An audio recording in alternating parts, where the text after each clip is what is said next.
Hello again, everybody. Welcome back to the Ramen Shop Detective Agency. Hang up your coats, grab a seat, order what you like. Today we have a nice hearty file for you. We are going over the Genkai Successor Arc, or you could call it the Rando Arc, whatever you'd like. I like to call it the Genkai Successor Arc because this is where we're introduced to Genkai, and I think she's much more important than Rando is. So we're going to get right into it. But again, as always, this series of files is not to substitute for watching or reading the original series. It's to complement it. So go ahead, watch these episodes. It's episodes 9 through 13 of the anime. And if you want to read it through the manga, it's chapters 25 through 32. So we got 5 episodes of anime, 8 chapters of manga. I'm going to go through it by summarizing the anime episodes, then I'll be going over the manga differences, then I'll be giving my overall thoughts. I'm going to go ahead and try to streamline this a little better as well. I still have a looser script like last time, but I do have a more solid structure. I'm going to try to summarize these episodes as cleanly as I possibly can and try to keep my own personal thoughts away until we get to the my own thoughts section at the end. Same thing with the manga differences. So let's not waste any more time. As always, thank you guys for stopping by, and let's get to it. This is the Ramen Shop Detective Agency, and this is the case file for the Genkai Successor Arc. Episode 9, The Search Begins. We find ourselves starting off with Yusuke trudging up a mountainside over to some temple-looking place, a compound of sorts, where he is assigned to meet with Genkai. It then flashes back to earlier in the week where Boton was informing Yusuke of his next case, going over Genkai looking for a successor and the threat of Rando looming over things. Rando is a demon who has gained a lot of notoriety for stealing techniques from famous psychics throughout the centuries and testing his attacks out on people. He's looking to gain his 100 technique now, going for Genkai's spirit wave. So Yusuke is assigned to go down to the tournament, or the Genkai's compound, for the selection, which leads into the tournament, and find out Rando and take him out. Yusuke, of course, does not want to do this. He has a long 3-day weekend ahead of him, and he's looking forward to it. Boton then quickly convinces him by offering him 2 tickets to the martial arts match at the Tokyo Dome. With that, Yusuke quickly accepts, but now going back to current time is regretting his choice. He makes it up to the temple compound and sees there are a lot of people here to see Genkai. Genkai is world famous in terms of the world of psychics, and we even get a lot of cameos from some Street Fighter looking characters like a Zangief, a Ryu, a Dhalsim, etc. It's something really popular in the Yu fandom, so I thought I'd bring it up now. It's here Yusuke runs into Kuabara, who also has come to Genkai's compound seeking Genkai, but for different reasons. His psychic powers have been going even more out of whack than they normally have in the past, probably due to all the stuff that's been going on around Yusuke. His powers are growing more sensitive to the threats, and so he's kind of scared of them. This is something that we'll see going on with Kuwabara's character further throughout the series, but he came to Genkai's compound in search of advice on how to deal with these powers, or to turn his psychic awareness way down so he doesn't have to deal with them. Anywho, Genkai reveals herself, appearing as a little old lady, and Yusuke is not impressed and cannot believe this is the person he's supposed to be seeing. So the first test comes around and Genkai announces that they'll be drawing lots. Little do they know, the way these lots work is, if they have enough spirit energy, the paper will turn red on the lots. If they don't, they're too weak and they can't make it in even to like these early preliminary phases. So consider this the entrance test. Yusuke, of course, wants to not get a red paper so he can just go home, and Kuwabara didn't sign up to be anyone's successor, so of course he wants to go home. But being Yu Yu Hakusho, and being that the case needs to continue, both of the boys get red papers. Now, before they move on to the next round, 2 giants that come from like the mountains in Kyushu are upset that they didn't get red papers, and they're just like, yo, what's the deal? We're the strongest people in our village. Genkai looks at them unimpressed, saying, if you're so strong, then why wasn't your paper red? So these 2 think, fuck it, we're gonna rush her. But before they can even get near her, she turns around gives them a glare, and a massive wave of energy shoots out, sending them flying. Genkai then remarks that back in her heyday, she wouldn't even have to even go that far to send those guys flying. And, laments on her older age. So now we're moving on to the preliminary rounds. But before that, Yusuke tries to use his demon compass to see if he can search out the demon, only to find that the compass is busted and out of whack because there's such a strong energy around. Ooh, excuse me. I apologize. Strong energy around. So now we're led to believe that Rando is lurking somewhere nearby. So moving on to the preliminary rounds, they're arcade games. They are arcade games. We have a punching machine, we have a rock, paper, scissors machine, and we have a karaoke machine. Every participant, in order to proceed, must pass 2 of these 3 games. So first we start off with the punching machine. We see some guy confidently throw a punch, only to get a really, really lousy score. I think it was about a 15 or something like that. And Genkai remarks that this isn't just about physical strength, this is about your spiritual strength as well. Kuabara throws a punch, scores a 129. Boasting to Yusuke, he quickly shuts him up as he scores a 155. Genkai is then impressed by his naturally high spiritual strength. Then they move over to the rock, paper, scissors machine, where Kuabara gets a perfect score due to his psychic awareness. Genkai is then impressed by that, thinking to herself that if he could manifest that into a weapon, he would be a pretty powerful threat. Foreshadowing. Back over at the punching machine, we see a man in a karate outfit land a 179 on the punching machine, even higher than Yusuke's. Then we see a ninja dude at the karaoke machine getting a perfect score, even though his singing is terrible. These machines, of course, test different spiritual attributes. The punching machine is for your spiritual strength.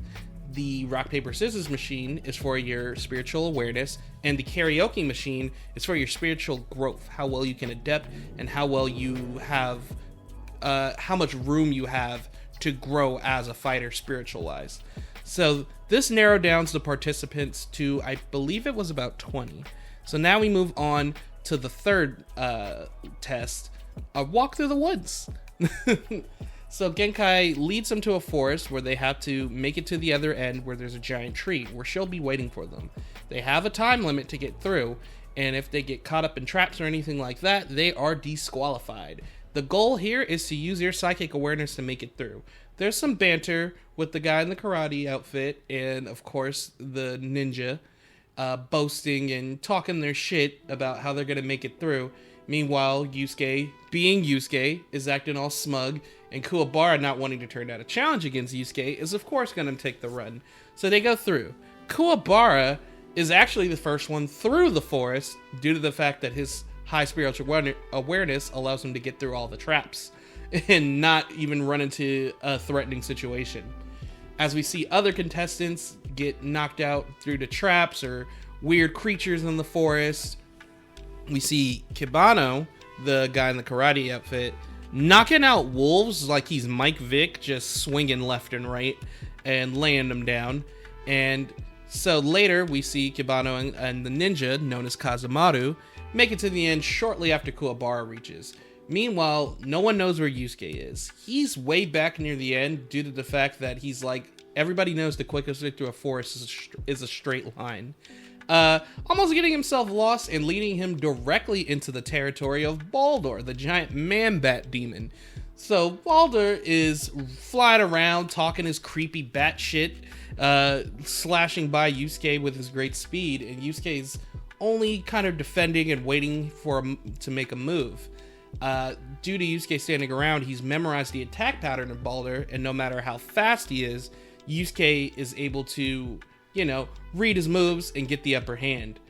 As time's about to run out, we see 7 fighters have made it through the forest, and time's just about up, as Genkai is going to call it.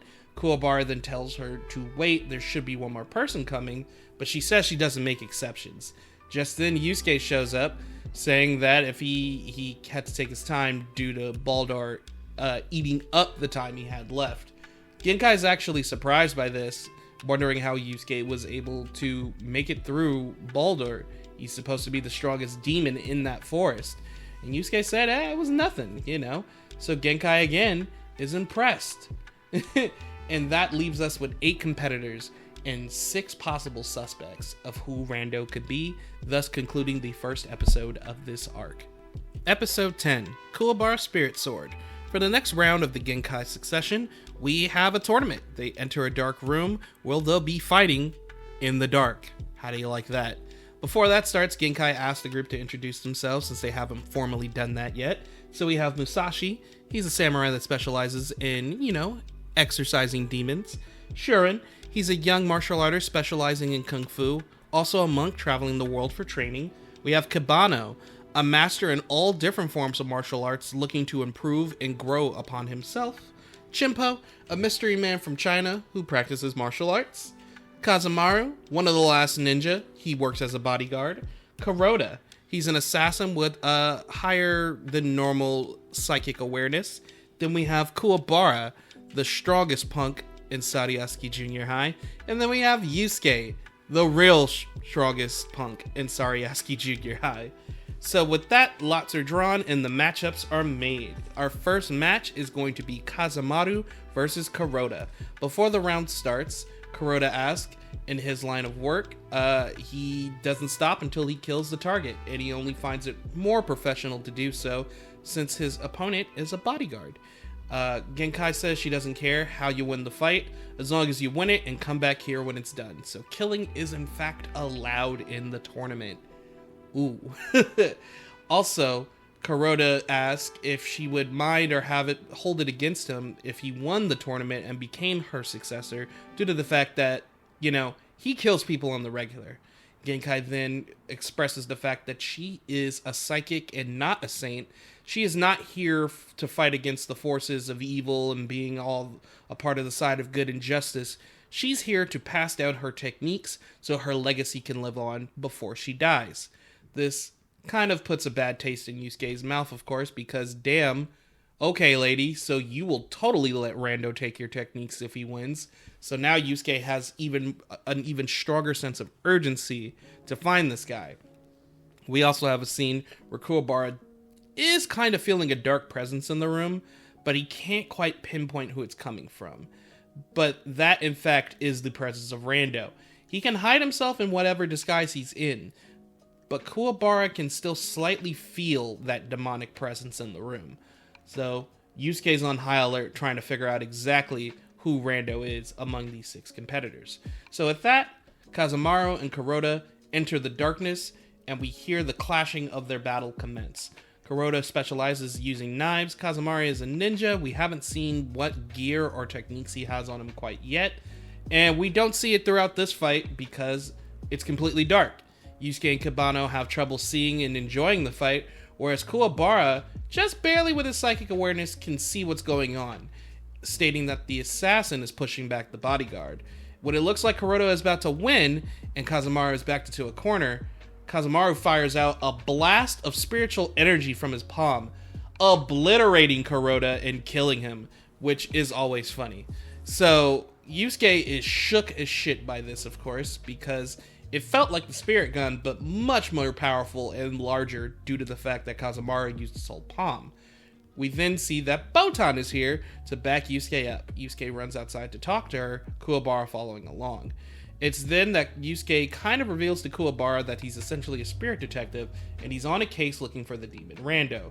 Kuabara, of course, offers his help at this point in time, and of course he wouldn't miss a chance to show Yusuke up. He also immediately falls head over heels for Boton, having a thing for girls with blue hair, as we'll see as the series goes on. Boton is very confused by this, after she, stated that she was excited and impressed by Kuabara's efforts earlier during our first arc of the series, showing that he has a good heart. But she is a little weirded out by his immediate confessions of love to her. Genkai then comes out and yells at the kids, telling them to hurry up back inside or they will forfeit. We now have the next match commencing. That is Kuabara versus Musashi. As these fights are going on, we have Koenma back in Spirit World, watching everything go down through the videos. And this is the first time we're introduced to George. George is officially here, everyone. And, he's watching the fights and doing the commentary with Genkai, with Koema, as the fights are going on and the other ogres are watching. So you have those gags in between to lighten a bit of the tension of the matches. As they get into the darkness, Kuabara is confident that he'll be able to win due to his psychic awareness and being able to see in the dark. But as soon as he says this to Musashi, it seems that Musashi has vanished. Kuabara then starts taking a beating from him as Musashi can conceal his energy from Kuabara, making it impossible for Kuabara to see him or sense him. Now Kuabara is stuck fighting a person he can't even feel or see where it's coming from. As he's getting punched and thrown around, it looks like he might have to throw in the towel. But he gets up, not willing to submit, saying that Yusuke, punches way harder. Musashi's like, okay, and it takes it to the next step, drawing a wooden sword. This wooden sword was carved from a holy tree and bathed in holy water from a holy stream. So this is like a holy sword. It's made to exorcise demons, cleaving them apart with its spiritual power, and he uses it to directly strike Kuabara with lightning fast sword slashes. Kuabara, defenseless, is just taking an immediate beating from this flurry of attacks.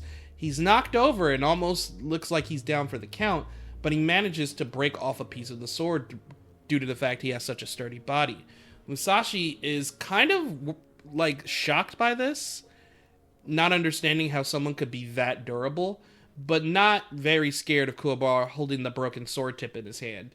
As Musashi goes for the finishing blow, Kuabara raises the sword tip instinctually, and energy begins to form around it. Thus, we get the introduction of Kuabara's signature technique, the Spirit Sword, or in the manga, the Reiken, or Aura Sword in some translations. So Kuabara's freaking out by this, and this is something that Genkai had hinted at in the previous episode. He's able to materialize his psychic powers into energy weapons. It turned into a sword due to the fact that the weapon he was using kind of as a conduit was the tip of a wooden sword. So with that, Kuabara slashes back against Musashi, and in one mighty swing, knocks him out. So now Boton is bragging to Yusuke that, hey, it looks like you have a competitor. It looks, Kuabara's not going to be that hard to defeat nowadays. Yusuke's impressed, but doesn't seem worried about it. As they move on to the third match, the third match is Sharon versus Chimpo. Sharon and Chimpo go into the dark. And with that, we hear clashing and fighting, and Sharon comes out. And we never hear from Chimpo again. You never hear from Chimpo. I mean it, you never hear from Chimpo again. We don't know if he's dead or alive. We don't know what Sharon did to him. But Sharon comes out looking like he barely made it. So now we move on to the last match of these sets with Yusuke versus Kibano. Yusuke's talking his shit, and Genkai gets annoyed by him, throwing her lit cigarette at him. So they go into the darkness. Yusuke a little worried, but not too scared, as Kibano's talking smack, saying like he's in over his head. But Yusuke isn't worried about Kibano's threats due to the fact that both their spiritual awareness are dog water. So both of them can't really see in the dark. But Kibano then says, oh no, you have something mistaken. Kuabara, using his psychic awareness, is able to see that Kibano has some sort of helmet on his head. And with this helmet, he's able to see in the dark. Or at least his senses are heightened. He blinds himself with the helmet, thus it heightens his other senses. It's something he made due to heightening his own strength and, surpassing his own limits. He then gathers spirit energy around his arm, making it giant and disgusting. It's really gross looking. But in the dub, this is called the Big Arm Bomber. I'm not going to give you the official translation of this move because it does not matter. This move is called the Big Arm Bomber. It clotheslines Yusuke and lays him out, and it looks like he might be down for the count. What's going to happen? You'll have to find out in the next episode. Episode 11, Hard Fights for Yusuke. So when we last left off, Yusuke was laid the fuck out by the Big Arm Bomber.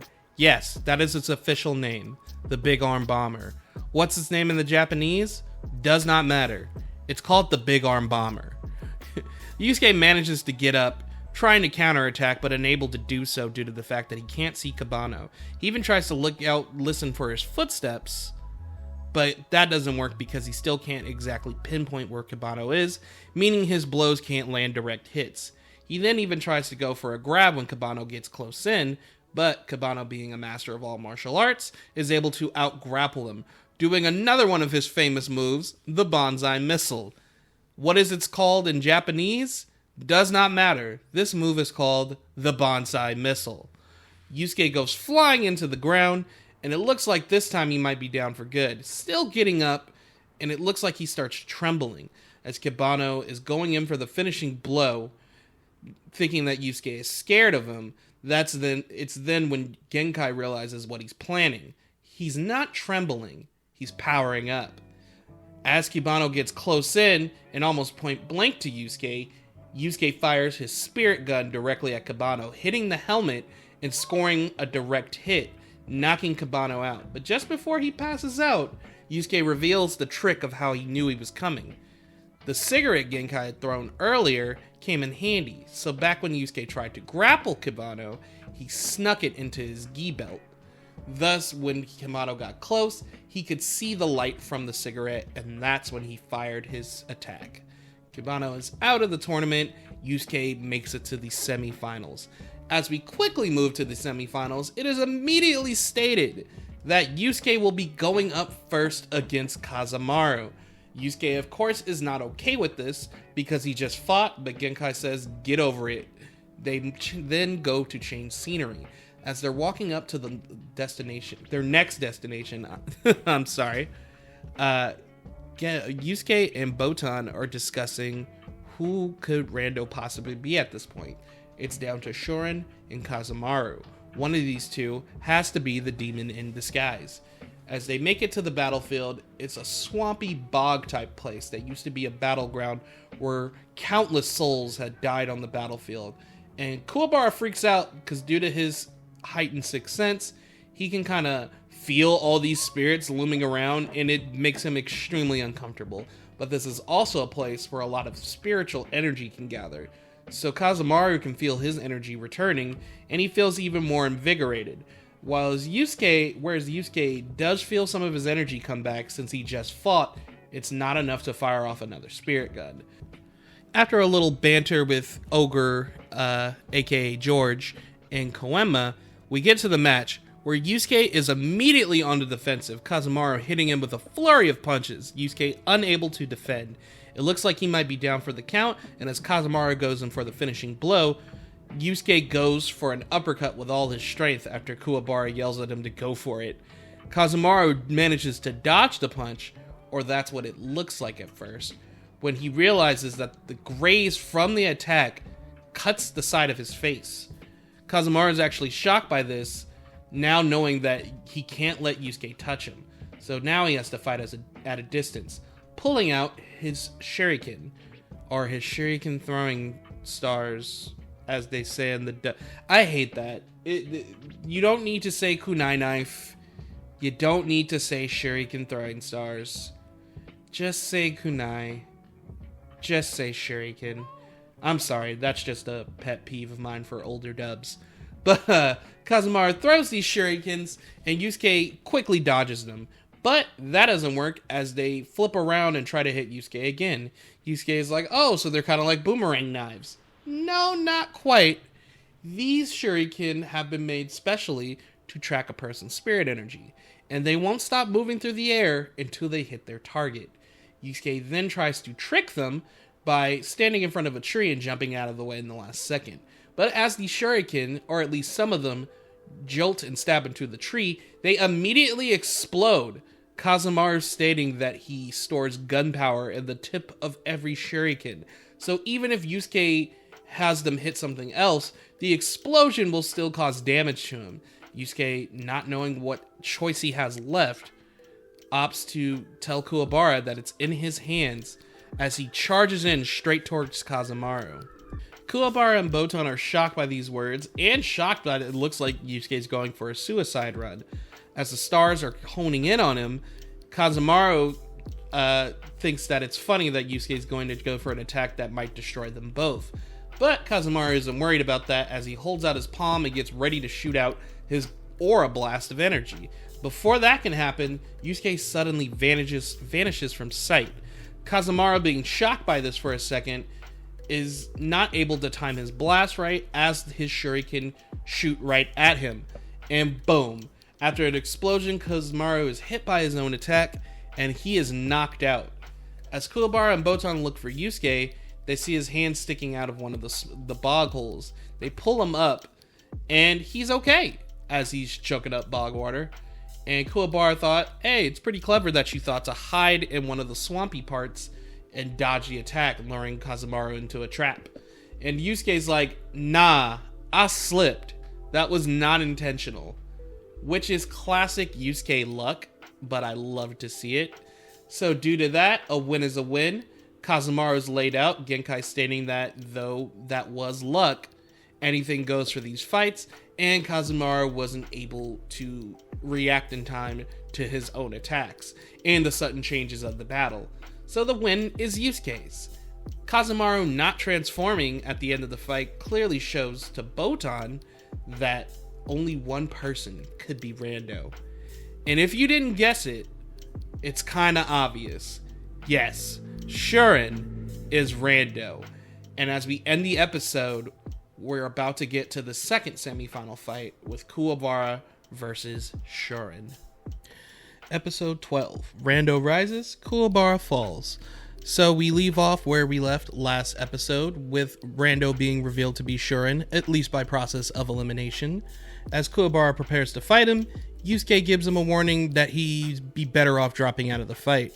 Kuabara, being Kuabara, the man, the myth, the legend, refuses to quit and is looking forward to fighting Yusuke in the finals and tells him to wait for him. As the fight begins, Kuabara is just bodying Sharon. Sharon can't even land a punch. Kuabara is the first one to land a hit, punching Sharon right in the face, laying him out. Sharon gets up, and we get a cool animation sequence of them exchanging blows back and forth. Well, I say exchanging blows, it's more like Sharon is throwing attacks out, and Kuabara is dodging and blocking them. The way it's shot and the way the scene is like played out is really cool, though. It ends with Kuabara slamming his fist on top of Sharon's head, laying him out a second time. Sharon thinks that, Kuabara is a bit stronger than he initially thought, and throws a new trick up into the mix. He charges up his spirit energy, and it seems to burn like fire as he creates fireballs in his hands, and he calls them Circles of Inferno. I do not remember what they are called in the official translation, but just like the Big Arm Bomber and the Bonsai Missile, I think these names are silly, and I like them, so they are the official names. Kuabara is now dodging these fireballs before he finally thinks of the idea of using his spirit sword to hit them back like a baseball bat. More on that in the manga. There's actually a little more detail and reason as to why he does this. But as he hits one of the fireballs back, it lands a hit right on Sharon's chest, laying him out again. Looks like Kuabara has the fight won at this point, and Yusuke questions if Rando is even Sharon, and maybe Sharon didn't show up, or he somehow was beaten earlier without them noticing. It's then that Sharon reveals his true colors as the demon Rando, using a new technique, as Kuabara is standing there watching him a little dumbfounded because Kuabara is not the brightest character. Sharon starts chanting something, and at first you think maybe, he's a monk, maybe he's doing some kind of chant from his temple. No, this is a technique from a fallen psychic. Genkai begins to note this by saying the Circle of Infernos and the chants are techniques used by psychics from centuries past, which means Sharon would have to be that old in order to even know of these moves. Only leading Yusuke to finally confirm that Sharon is in fact the technique thief Rando. Before Kuabara can do anything else, the chant is finished, and Kuabara is shrunk down to the size of a caterpillar, in fact, even smaller than that. Before he can do anything to get out of the situation, Sharon picks him up and starts squeezing him. Think Goku versus Vegeta when Vegeta turns into a great ape and is squeezing the life out of Goku. But a lot more brutal in certain aspects, like Sharon is really toying with this man. He pulls up his arm as if it was a doll tearing off his jacket sleeve and breaks Kuabara's arm right then and there. It's at that point it's clear that the fight is done and Kuabara has lost, but Sharon's not done toying with Kuabara as he keeps squeezing him and squeezing him. So before anything else can happen, Yusuke is about to charge in, and that's when Sharon tosses Kuabara's body and it grows back to normal size. We then see Kuabara battered and beaten on the floor. Both his arms are broken, one of his legs is broken, and he has some broken ribs. And he is unconscious. Boton notes that he might never recover from these injuries properly. This is the last straw for Yusuke as it sets him off. The final match immediately begins and Yusuke starts throwing furious punches at Sharon. Sharon takes a blow to the gut, he takes an uppercut to the chin. Before he can even react, it's too late, he's already gasping for breath. Yusuke seems to have gotten a second win due to being on the battlefield with all the spirits. He's had enough time to rest, gain some energy back, and also Yusuke has the classic shonen protagonist trope of getting a power boost when his friends are in danger. You know, the whole emotional thing. I do think it plays a bit better into his character. I've said it before. More on that later. So Sharon does another new hidden technique called, I forget what it's actually called. It's another silly name that the dub uses. Again, official translations aside, Circle and Tornado, that's what it's called. So Circle and Tornado is a move that causes Sharon to move his hands in a motion that creates wind vortexes. And around this certain area, if Yusuke gets too close, he will be ripped to shreds by this attack. Yusuke finds it almost impossible to get through, getting slashed up in the process on his first attempt, but he charges in one more time, this time jumping into the air. Getting enough height over the attack, he only takes minimal damage as he slams both his arms down in a cross formation in front of him onto Sharon's throat, slamming him into the ground. Sharon looks like he's out cold, and it looks like the fight is done and Yusuke manages to sneak a win. But, of course, it's not that easy. At the end of the episode, Sharon finally officially transforms into his true self, that being Rando. We get the end of the episode with him revealing himself, being a shirtless demon with this long reddish hair, this palish skin, and these kind of demonic looking markings on him. And that is how episode 12 concludes. Okay, final episode of the arc. Episode 13, Yusuke vs. Rando, 99 attacks. As Rando reveals his true self, Yusuke does not hesitate to charge in again, delivering a flurry of punches to Rando to his chest and his face. Rando doesn't even budge, commenting that Yusuke's punches did not even hurt and that he's lacking any spiritual power whatsoever at this point. Rando then proceeds to deliver blows back at Yusuke, but with the opposite effect, Yusuke taking major damage. He even reveals a few more techniques, blowing out these strings of spirit energy and forming them together into thick threads, another old technique that he stole. These are called life force threads. He bands them together in kind of like this gummy rope, wraps it around Yusuke, and starts slamming him back and forth against the ground until Yusuke almost loses consciousness. And when Yusuke kind of gets his brain together, he's hanging upside down from a tree by these life force threads over one of the swamps in the area. Then Rando does another technique he stole, these things called hate fish.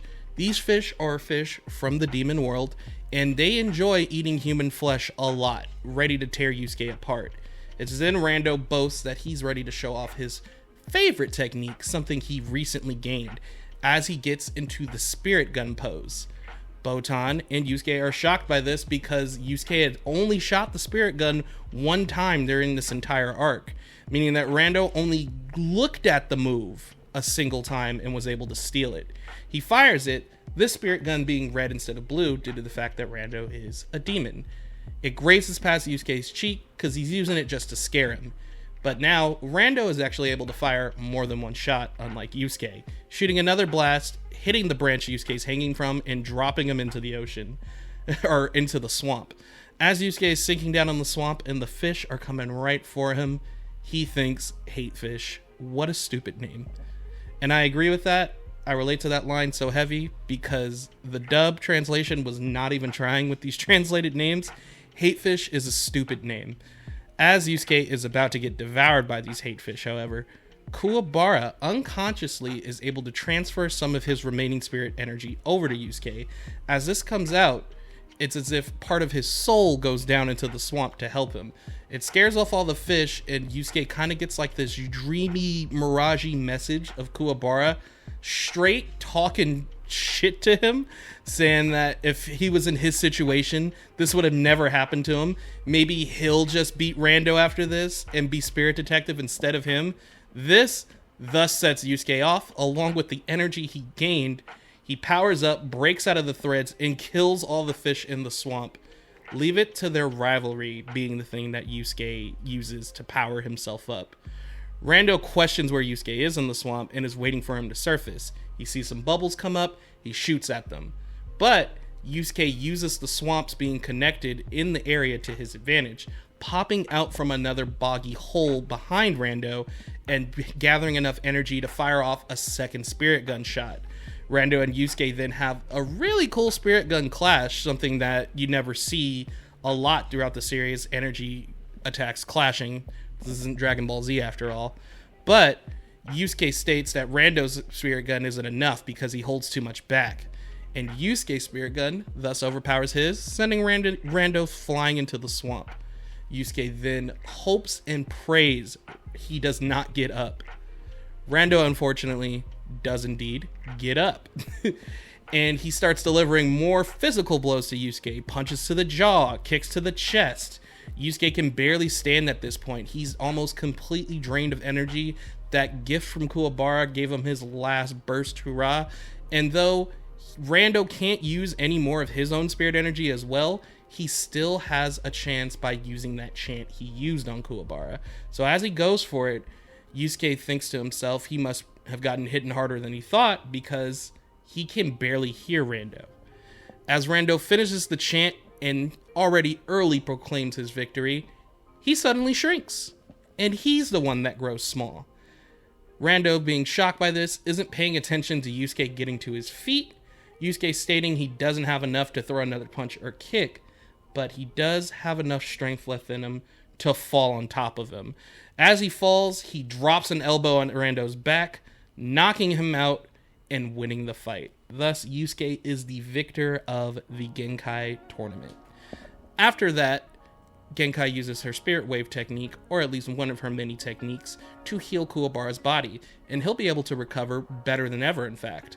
Boton, it states that she's going to take Rando to Spirit World so he can, be punished for his crimes. Yusuke then thinks, cool, I can head out of here and get to see that match in Tokyo Dome.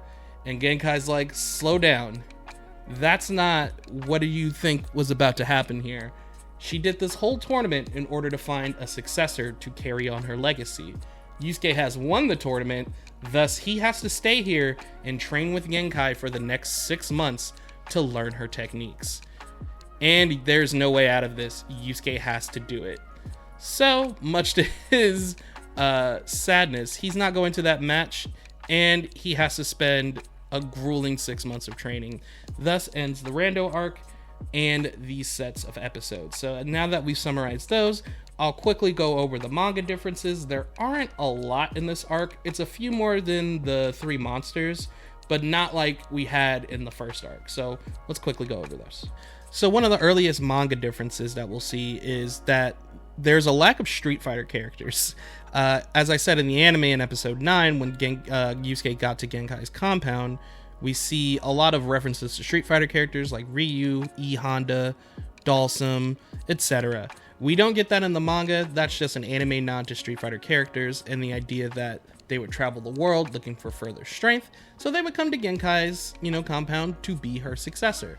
One of my favorite differences is something I hope they would do in the anime if we ever got an anime remake, is Kuabara's outfit in this arc. Yu Yu Hakusho is known for having cool wardrobe changes amongst the characters. Kuabara's most iconic outfit is probably his one from the finals in the Dark Tournament, but I do like a lot of his other outfits we see in the manga. This one, for example, is super casual, kind of like Yusuke's. He's just wearing like a baseball jersey and some jeans. But it's cool to see Kuabara just outside of his school uniform, because the anime, for some reason, seems to only ever want him in his school uniform. besides the finals of the Dark Tournament and like the later half of Chapter Black for some reason.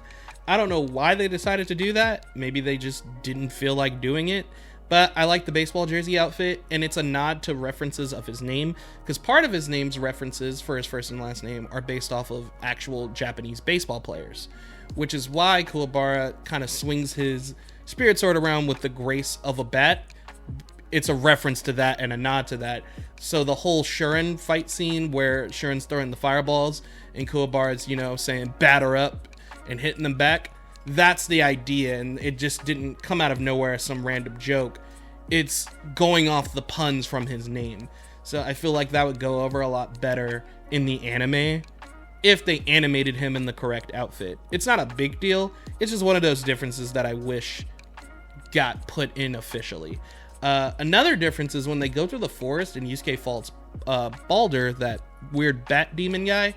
In the manga, there is a bat demon, but it's not Balder. It's some weird Batman kind of guy. He kind of looks like a discount Count Dracula, Chocula kind of guy. It looks really silly and like a joke. It's definitely more played off for laughs in the manga, especially that chapter of them going through the forest. Other than that, that chapter pretty much plays out the same. That is the only difference. Same thing with the arcade games, pretty much plays out the same. You get a little more dialogue and back and forth between Yusuke and Kuabara, but you're not missing out on a lot. Once we get to the tournament portion of the arc with our 8 competitors, another difference, Sharon is named Shaolin in the manga because he's a monk, like a Shaolin monk. That's the idea. Some of the move names are different, of course, especially Kabano's, but those don't matter because his move names are Big Arm Bomber and Banzai Missile. They're so goofy, they just have to be the names. And then another difference is something involving Musashi. We see Musashi in the anime performing several serial slashes of his sword, like he's doing rapid multiple hits on Kuabara when he draws his wooden sword. In the manga, he's known as a quick draw swordsman. That's what he specializes in, like that style of swordsmanship. So in the manga, when he draws his sword, he quick draws it once and smacks Kuabara with it, thinking he'll one-shot him, and that's when the sword breaks. So I don't know why they changed it. Maybe to just add a little more time into the animation. But then again, the animation of that scene is pretty just like stock reused footage for him doing the rapid slashes. So I don't know. Maybe they just wanted a little razzle dazzle. Finally, one of the bigger notable differences too is the spirit gun clash we see between Yusuke and Rando in the anime is not in the manga. After Yusuke gets the power up in the pep talk from Kuabara, he powers up, comes out of the swamp the other way, just like in the anime. But instead of shooting a spirit gun, he immediately appears right behind Rando and delivers a heavy right hook, laying it on Rando's jaw and knocking him into the swamp. Yusuke truly did not have enough energy left for a spirit gun. So other than that, those are pretty much the differences between the anime and the manga. This is a pretty faithful adaptation as far as Yu Yu Hakusho goes. I think the most faithful adaptation we're going to have is in the next arc, but again, these are just small minor changes to probably help the flow of the anime. So other than that, I'm just going to give my overall thoughts and we're going to wrap up the video. I knew I was forgetting something. One more difference between the anime and the manga. When Boton appears in the anime, they then go outside and have a chat with her outside. That's when she reveals herself. In the manga, they're all in the dark room still for that round of the tournament. So when she shows up, she just pops up in that room. And it's noted that Genkai knows that's, Yusuke is Koenma's boy. He's the spirit detective. Also, Yusuke doesn't full-on tell Kuabara about the spirit detective stuff in this arc. Kuabara finds out about that stuff officially during the Maze Castle arc with the Four Saint Beast, because it's kind of just pushed to that point. Boton tells Yusuke in this arc to not reveal anything because it's kind of top secret, whereas next arc, it's kind of just revealed, so at that point, they just let him know everything. Okay, now we move on to overall thoughts. So what did I think of the Genkai Successor Arc, aka the Rando Arc, whatever you want to call it? I really like this arc, and the biggest reason why I like this arc is the introduction to Genkai and Kuabara getting his spirit sword. Kuabara, of course, being my favorite character, obviously I've made that no secret. I love seeing Kuabara moments. I love seeing Kuabara shine. And this was one of those moments. And it also goes into my whole character analysis of Kuabara and how I like the idea of his growth. Being this character who has this naturally high sixth sense and affinity for spooky stuff, but not really liking it and being into it. He came to Genkai in order for her to tune his sixth sense down. He did not want to deal with this stuff. And now he comes out of it, not only probably with a stronger sixth sense than before, but now he can materialize his energy into a weapon, that being the spirit sword. So what I like about Kuabara the most, and it's stuff that we're going to note and highlight as we go into these other arcs, because now he'll be getting more involved into the combat side of things, is Kuabara does his best when he actually relies on his powers. A lot of the time, Kuabara doesn't like to use his head. He wants to be this big brute of a guy because right now he's kind of young, he's immature. He thinks being a man is stepping up, fighting 1v1 with your fists, man to man, doing that thing. And a lot of the time when Kuabara does that, things do not go well for him. But when he actually uses his powers and uses his head while using his abilities, he thinks of some pretty creative ways to take the advantage of a fight and get some wins in fights, especially in the Forsaken Beast arc. That's when it's heavily highlighted. So Kuabara's whole kind of like fighting style throughout the series is he's the comeback kid. He's the underdog. He's the guy you least expect to pull something sly on you. So when he does, it catches you even more by surprise because you didn't expect it from him. Whereas Yusuke, on the other hand, we get more of Yusuke being this guy who's naturally talented in fighting, but he doesn't have a strong, like, natural affinity for all things that go bump in the dark. I mean, he wasn't able to tap into anything spiritual until he died and came back to life.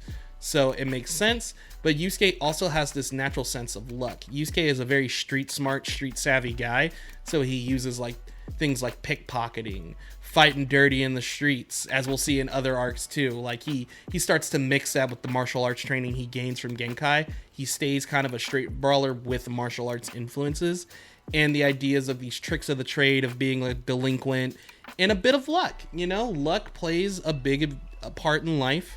And it's up to you to take advantage of that good luck or try to come back from that bad luck. And that's what Yusuke likes to lean back and forth on. We also get more of that trademark Yusuke's emotions power him up, and it's being noted by the characters. Again, this is crucial for Yusuke's character development. One of the first big hurdles we're actually going to see for this development as he slowly grows into the man he becomes by the end of the series is going to be in the Forsaken Beast arc. And it's due to Genkai, which is why another part why I like this arc is because of Genkai. We get introduced to the master herself, one of the coolest anime teachers in anime manga history, in my opinion. And we get introduced to this cold old lady. She's very rude. She's very crude. She's supposed to be this master, one of the most renowned psychics in the world. And she doesn't give a crap about good and evil. She's not here to do all that. She's here to find a successor. She invited these people here because she needs someone to pass down her legacy before she dies. She doesn't like to be bothered by people. That's why she lives in the compound up in the woods somewhere. She doesn't want to deal with all that. She's like, hey, you won, Yusuke. I'm going to teach you my techniques, whether you like it or not. That's how life goes. And we're going to even see some development from Genkai because Yusuke does soften up her heart a bit. Yusuke and the crew do indeed open up her heart to, you know, being open to people and wanting to fight for good and wanting to believe in that stuff again. And we find out the reasons why Genkai is the way she is in later arcs. But this is a great setup to her because she starts off kind of seeming like this cold and nasty woman. But in fact, she just needed people to believe in again, and Yusuke is going to be one of those people. Their relationship is probably one of the strongest between like a master and student in anime I've seen. You got relationships like, of course, you know, Naruto and Jiraiya, it's Goku and Master Roshi and all of that, but I really love the bond Yusuke and Genkai share because it's like Yusuke is a grandson to her in a way, and it's really sweet. So we see the buds of that grow here. Boton did her thing. She's always cool. She, again, plays a supporting role because she is a supporting character. In these early arcs, that's kind of how Boton is. And it's not a bad thing and it's not a good thing. She kind of just plays her role very well. We'll see her character actually develop more once we get to the Dark Tournament especially. But that's just who she is. Can't hate her. Love that she was here. Always nice to have her relieve some stress. Speaking of relieving stress, in the anime, we have like I said before, we have the exclusive scenes with Koenma and George. George the ogre being an anime exclusive character. We get kind of like these comedy bits in the anime to break the tension. As a kid, they used to bother me a lot because it was just like, I don't care about these guys. But, being an adult and understanding why they're there and, just enjoying those characters a lot better than I did before, I appreciate these seeds. And it does help ease tension. We can't have all this crazy, intense, over-the-top, heart-pounding action over and over and over and over again and not have a moment to breathe. That's kind of not how anime works and storytelling works. So, and they don't overstay their welcome. The scenes are only like a few seconds. It's not like it's 5 minutes of Koenma just talking. What did I think of Rando? I make it no secret to anyone I know. I think Rando is boring. I think Rando is a boring character.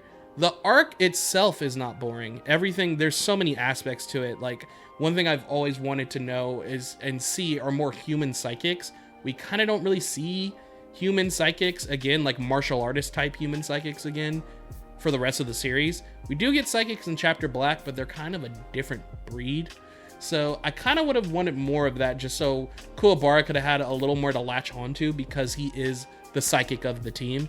Whereas we have Hiei being a demon, Kurama being a half demon, and Yusuke being a spirit detective who is not a psychic, and we later find out is half demon. So there's a lot to dig into with that I feel like was not tapped into. We just got Genkai, who was a master, and Kuabara, who was kind of a clown who grew into his own.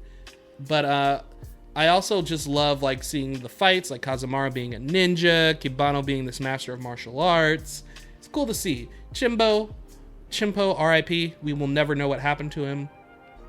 And I even find Sharon more interesting than Rando at the end of the day, because the idea of Sharon just kind of being this or playing the role of some kid, some young monk who's not trying to stand out much, who's like, oh, I'm traveling the world, in order for my training, Master Genkai, what about this and that? And then he seems very honorable and very noble and like a stick-up guy. And then when he reveals his true colors, it feels more sinister that way and more creepy in a way too, because Sharon's like a kid. So when he transforms into Rando, he kind of just goes generic villain, like, haha, I'm an evil demon man, and I know 99 techniques. Rando is boring without those 99 techniques, and I know a lot of people like Rando and think Rando is wasted potential. I'm going to tell you, Rando is not wasted potential, and if he is, then characters like Goki are wasted potential, and I even find Goki more interesting than Rando. He's just kind of flat. Rando's there to be the bad guy. He plays his role. He's there for two chapters of the manga, and he's there for like an episode and a third of the anime. He's there, he's gone. That's it. Rinse your hands of it. So, I can take him or leave him at that point. Does he ever need to return? No. What about the other 90-something techniques? I really don't care. There's so many other things to love about this arc. Rando is not one of them for me personally, but hey, whatever floats your boat. And did I like the anime or the manga more for this? I'm going to lean more towards the anime this time, purely because I feel like it's more streamlined again, but it's very, very close. In fact, I'm not even going to say that. I can go either way because there's some things in the manga I like a little more, like Kuwabara's outfit, not the breaking of the scene of Boton, of them having to go outside and talk to her in the anime and then they go back in, whereas she just, she shows up in her Boton way in the manga. I feel like, those things are better. Like, there's a mix and match I can take or leave between the two. Whereas in, I like the first arc better in the manga, and I think the Three Monsters arc is better in the anime. This is a mix of both. So we'll see how I feel next time. But those are my overall thoughts of the arc. We're still early in, we're still sprouting buds, but this was a fun one. This is definitely a fun one, and it's kind of the blueprint of how the series is going to go moving forward. So that is just about going to wrap things up. Let me know how you feel about how I did things for this video this time. Do you think that it works better if I just go straight through the summary, straight through the manga differences, and then have like that last 10-ish minutes to go over my thoughts? Or do you want me to mix my thoughts in as I'm talking about the anime summaries and the manga differences? Let me know how you feel about that. But that's going to be it for the Genkai Successor Arc. Next time we will be talking about the Four Saint Beast Arc. So that takes place 6 months after the Genkai Successor Arc. But for us, it's going to be a couple of weeks before I have that video out. But when I do, it's going to be fun. It is the first official case where our 4 main characters are going as a squad into enemy territory. So we'll get Hiei, we'll get Kurama, we'll get Kuabara, and we'll have our main man Yusuke. We'll get the early team dynamics, the back and forths. Everyone gets a fight to display their strengths and weaknesses. And you'll see that first hurdle of Yusuke getting over his wall of emotions. So that's always going to be fun to see. And I like the Four Saint Beast fights a lot. I feel like this arc is very underrated. The more time goes by, I feel like this arc is one of the more underrated arcs in the series because it's so early in. And the next arc is when we get introduced to the Toguro brothers, so that completely just overshadows the Four Saint Beasts. The Toguro brothers are the most iconic villains in all of Yu Yu Hakusho, so it's kind of hard to beat that. But that will be the next file we open up. I am closing up shop. Thank you guys for stopping by. Hope you enjoyed it, and I will catch you later at the Ramen Shop Detective Agency. Move this man! No!